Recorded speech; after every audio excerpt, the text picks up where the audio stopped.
દર્શક મિત્રો, મે મહિનાની એ સાંજ ખૂબ જ સામાન્ય હતી, પણ સમયના વહેણમાં એક ઇતિહાસ લખવા જઈ રહ્યો હતો. વર્ષ હતું 1991 અને તારીખ 21મી મે. દેશના ખૂણે ખૂણામાં ચૂંટણીનો માહોલ ગરમાયેલો હતો. એક યુવાન ઉત્સાહ અને આધુનિક વિચારધારા ધરાવતા નેતા દેશના ભવિષ્યને નવી દિશા આપવા માટે જનતાની વચ્ચે પહોંચ્યા.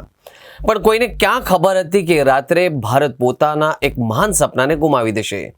એક દુર્ભાગ્યપૂર્ણ હુમલામાં રાજીવ ગાંધીની હત્યા કરવામાં આવી અને આખો દેશ સ્તબ્ધ થઈ ગયો હતો. પરંતુ વાર્તા અહીં પૂરી નથી થતી. ખરી વાર્તા તો એ છે કે તેમણે ભારતના કરોડો લોકોના મનમાં જે આધુનિકતાનું બીજ વાવ્યું એ આજે એક વિશાળ વટવૃક્ષ બની ચૂક્યું છે. રાજીવ ગાંધી ભારતના સૌથી યુવા વડાપ્રધાન બન્યા ત્યારે આપણો દેશ બદલવાના ઉંમરે હતો. એ સમય એવો હતો કે જ્યારે દુનિયા નવી ટેકનોલોજી તરફ આગળ વધી રહી હતી, પણ ભારતમાં કમ્પ્યુટર અને કોમ્યુનિકેશન વિશે લોકો બહુ ઓછું જાણતા હતા. ઘણા લોકો એવું માનતા હતા કે કમ્પ્યુટર આવવાથી લોકોની નોકરી જતી રહેશે, પણ રાજીવ ગાંધી પાસે એક જાદુ જ વિઝન હતું. તેઓ ભવિષ્ય કોઈ શકતા નહોતા. તેમણે મક્કમતાથી કહ્યું કે જો ભારતને એક વૈશ્વિક સ્તરે સ્પર્ધા કરવી હશે તો આપણે ટેકનોલોજીનો સ્વીકાર જ કરવો પડશે. તેમણે દેશમાં કમ્પ્યુટર ક્રાંતિ અને ટેલિકોમ્યુનિકેશનની શરૂઆત કરાવી. ઓફિસમાં મશીનો ગોઠવવા લાગ્યા, ફોનની લાઈનો બિછાવવા લાગી અને જોતજોતામાં ભારત આઈટી સેક્ટરનું પાવર હાઉસ બનવા તરફ ડગ વાળવા માંગ્યું. તેઓ માત્ર મશીનો લાવતા ન હતા, તેઓ દેશના યુવાનોને સશક્ત કરવા માંગતા હતા. રાષ્ટ્રીય એકતા અને વૈશ્વિક શાંતિ એ તેમના જીવનના મુખ્ય મંત્ર હતો. આજે તેમની વિદાયના દાયકાઓ પછી પણ જ્યારે ભારત તેમની 36મી પુણ્યતિથિ પર તેમને યાદ કરે છે ત્યારે સ્પષ્ટ દેખાય છે કે ભારતની પ્રગતિના મૂળ ક્યાં છે.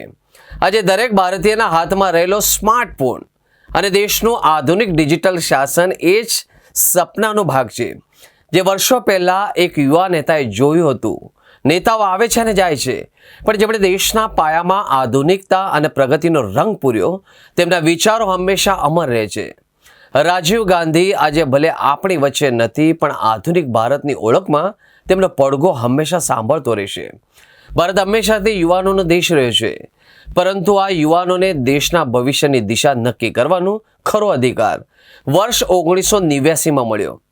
એ પહેલાં ભારતમાં માત્ર 21 વર્ષ કે તેથી વધુ ઉંમરના નાગરિકો જ મતદાન કરી શકતા હતા. દેશના સૌથી યુવા વડાપ્રધાન રાજીવ ગાંધીએ અનુભવ્યું કે જો દેશને આધુનિક અને પ્રગતિશીલ બનાવવો હોય તો યુવા પેઢીને દેશના રાજકારણ અને નિર્ણય લેવાની પ્રક્રિયામાં ભાગીદાર બનાવવી અનિવાર્ય છે. રાજીવ ગાંધી સરકાર આ વિચારને કાયદાનું સ્વરૂપ આપવા માટે વર્ષ 1988માં સંસદમાં 61મો બંધારણીય સુધારો એટલે કે ખરડો લઈને આવી ચૂક્યા હતા. હવે સંસદની મંજૂરી ડિસેમ્બર 1988માં લોકસભા અને રાજ્યસભામાં ખરડો પસાર કરવામાં આવ્યો. અમલીકરણની વાત કરીએ તો તત્કાલિક રાષ્ટ્રપતિ વેંકટરામનની મંજૂરી બાદ 28 માર્ચ 1989ના રોજ આ કાયદો સત્તાવાર રીતે સમગ્ર દેશમાં લાગુ થયો.